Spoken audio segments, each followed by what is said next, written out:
오늘은 이제 민사소송 절차에 대해서 계속 이야기를 하는 거야. 저번 때 춘천지방법원에서 일반 사람 대상으로 소송 절차 진행 이렇게 합니다라고 했던 것을 잠깐 본 바가 있어. 물론 그 내용이 되게 빨리 말하고 해서 다 일반 사람들이 알아들을 수 있을지는 잘 모르겠는데 한번 우리는 그 생각을 다시 하여튼 해보면서 절차를 살펴보도록 하면, 소장을 제출한다 이렇게 되어 있어. 소장을 제출한다. 그래서 소장을 서면으로, 그래서 소장 서면으로 제출한다. 여기서부터 이제 소송이 시작하지. 그러면 그 제출된 소장이 피고에게 송달이 돼. 그럼 피고가 이제 30일 이내에 답변서를 제출해야 돼. 그래서 우리가 또 한편 다른 동영상 봤을 때 어디까지 봤었냐면, 소장이 제출되고 그게 상대방인 피고에게 송달돼서 소장 부본이 송달된, 소송 절차 안내문과 함께 송달된 그런 장면까지를 봤어. 그래서 답변서를 이제 그 상황에서 30일 이내에 제출을 해야 돼. 자기 억울한 거, 변명 이런 것을 담아서 서면으로 내게 된다라는 거죠. 그렇게 해서 제출되면 첫 변론기일이 열려. 첫 변론기일. 그래서 우리가 소장을 제출하고 답변서를 제출한 것만으로 다 된 건 아니고, 이게 변론기일이 열리면, 이제 법정에서 변론기일이 열리면 원고는 이제 거기 가서 이 소장을 진술을 하고 피고는 답변서를 진술하고 해서 이제 본격적인 재판이 열리는 거야. 실제 재판은 서면으로 하는 게 아니라 구술로 판사 앞에서 공개된 법정에서 하도록 되어 있는 거야. 그러니까 서면으로 냈던 소장이나 답변서가 그 자체로 완성된 것으로 끝나는 상황으로 종지부가 되는 게 아니고 진술이 돼야 돼. 구술로 진술돼야 돼. 그 진술하기 위해서 소장, 답변서 등이 제출되어 있을 뿐이야. 그러니까 제출된 것으로 완결된 것은 아니야. 그것은 그냥 서면으로 제출됐을 뿐이야. 그러한 진술을 구체적으로 말로 함으로써 자기 주장을 펼친 것이 돼. 그래서 그 다음 용어로 조금 어려운 거 나왔던 게 변론주의라는 용어가 나왔었어. 변론주의.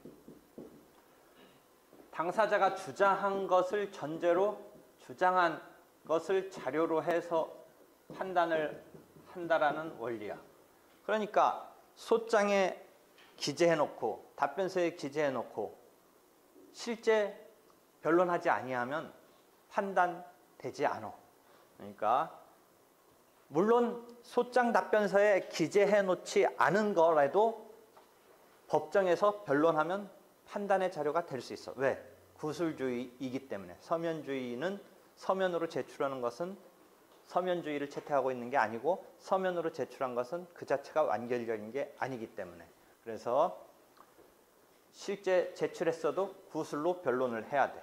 그래서 자기 주장을 펼쳐야 법원이 판단을 해주는 이런 시스템이야. 그러니까 이런 시스템을 잘 이해 못하는 일반 사람은 법원에 가서 자기 억울함을 법원이 다 알아서 해결해 줄 거라고 생각하면 거기서 이제 안 맞는 거야. 그러니까 법원이 자기 억울함을 다 막 파헤쳐서 해주는 게 아니고, 자기 억울함을 말해야 그 한도 내에서 판단해 주는 거야. 그러니까 주장을 펼쳐야 된다라는 거지. 그럼 이런 변론주의와 또 비슷한 원리가 하나 나왔던 게 처분권주의라는 용어가 나왔어. 언제 이런 용어를 썼냐면, 내가 1억 원이면 1억 원을 달라라고 1억 원 금액을 밝혀서 헌 한도에서만 법원이 판단해 준다. 즉 1억 3천만 원이 채권 채무액이라고 해서 1억 원을 청구했는데 1억 3천만 원 등으로 판단해 줄 수는 없다가 처분권주의야. 그러니까 신청 한도에 내에서 신청 범위를 넘어서 판결할 수는 없고 신청의 한도에서 완전히 원고가 승소하면 신청하고 판결이 이꼴이 되겠지. 근데 일부 인용이라고 해서 일부는 패소하고 한다면 신청보다 판결이 덜 나오겠지. 반면 신청보다 판결이 더 나올 수는 없다 이거야. 그러니까 저번 때 무슨 이야기 했어? 지연이자까지 악자까지 받으려면 잘 계산해서 신청 청구 취지에 써내야 된다는 거지. 그래야지 그 한도에서 판결한다는 거지. 그러니까 이자 같은 것을 안 따지고 그냥 원본만 딱 500만 원 달라라고 청구하면 지연이자 같은 건 법원이 계산해서 알아서 해주는 건 아니라는 거지. 그러니까 500만 원 원본의 한도에서 원본이 500만 원 다 줘야 되는 건지 아닌지만 판단한다는 거지. 그러니까 그것을 처분권주의라고 그래. 그러니까 처분권주의는 이 청구하는 큰 단위에서의 원리고 이 청구 속에 들어와서 주장을 펼치는 부분에서의 원리는 변론주의야. 둘 다 당사자주의라는 속에서 발현되는 소송의 원리야. 그러니까 당사자에게 맡겨져 있어. 당사자가 신청한 범위에서 판단한다. 그 다음에 당사자가 주장한 내용을 가지고 판단한다. 이런 원리에 의해서 소송 절차가 진행돼. 그것을 당사자주의라고 그래. 그럼 이 당사자주의와 대칭되는 원리는 직권주의라는 원리가 있는데 그것은 좀 아까 말했듯이 당사자에게 맡겨져 있는 게 아니라 법원이 직권으로 뭔가를 한다. 이런 개념이야. 그렇지만 민사소송은 당사자가 주도하는 그런 원리에 의해서 진행되기 때문에 일반 사람들은 법원이 알아서 다 파헤쳐서 나의 억울함을 풀어준다 라는 것에서 오해가 생기면서 뭔가 불만이 쌓일 수는 있어. 다만 형사소송이나 가사소송, 행정소송 등에서는 본격적인 당사자주의보다는 약간 직권주의적인 요소가 많이 가미되어 있어. 그쪽은 진실을 발견하는 것도 또 하나의 목적과 관련되어 있기 때문에 소송의 목적이 있기 때문에 그쪽은 민사소송보다는 직권적인 요소가 좀 많아. 그렇지만 순수한 민사소송은 당사자 의주의 주도에. 그것은 어디서 나와? 그 민사의 실체법인 민법 등은 민법의 기본 원리가 사적 자치 등에서 출발하잖아. 그게 수정은 되고 있지만 기본적으로는 사적 자치잖아. 그러니까 사적 자치니까 분쟁 해결함에 있어서도 스스로 자치적으로 주도적으로 하라. 이런 원리를 채택하고 있는 거야. 그렇게 해서 소송이 진행돼. 그래서 첫날 변론 기일에 이제 변론이 열리면 구술로 원고는 자기 주장을 펼치는 거고 피고는 자기 방어, 억울함을 또 펼치는 거야. 물론 소장과 답변서를 제출해 놓은 것을 바탕으로 진술을 펼칠 뭐 그런 상황이겠지. 그렇지만 꼭 적어놓지 않은 거라도 주장을 못하는 건 아니다. 물론 거기에 조금 이제 어려운 부분이 있는데 나중에 가서 보면 276조의 민사소송법 보면 상대방이 나오지 않았을 때는 소장 또는 피고 입장에서 답변서에 기재해 놓지 않은 사실은 주장할 수 없다. 뭐 이런 조문이 하나 있지만 둘 다 나와 있는 전제에서는 거기서 그냥 처음으로 무슨 얘기를 해도 괜찮다. 오히려 그게 맞는 얘기다. 소장이나 답변서는 그러한 실제 구술 변론을 준비하기 위한 서면에 불과한 거다. 그래서 그 다음 변론 기일부터 내는 서면을 준비 서면이라고 그래. 그러니까 소장은 원고가 내는 준비 서면 중에 특별히 처음에 내는 것을 그렇게 부른다고 일단 이해해두면 돼. 물론 준비 서면하고 조금 다르긴 하지만 첫 번째 내는 준비 서면이라고 이해해보면 돼. 답변서는 피고가 처음 내는 준비 서면이라고 이해해보면 돼. 하여튼 그런 서면은 변론을 준비하는 서면이고 실제 변론에서는 구술로 직접 자기 주장을 펼치는 것이다. 그런데 이제 실제는 어떻게 됐냐면 소장을 진술합니다. 답변서를 진술합니다. 해가지고 그 소장에 담긴 내용, 답변서에 담긴 내용을 장황하게 말로 하는 것 대신 그런 식으로 진술한 것으로 하는 그런 시스템이었는데 그건 그래서 교과서적으로 보면 구술주의가 형해화되고 있다.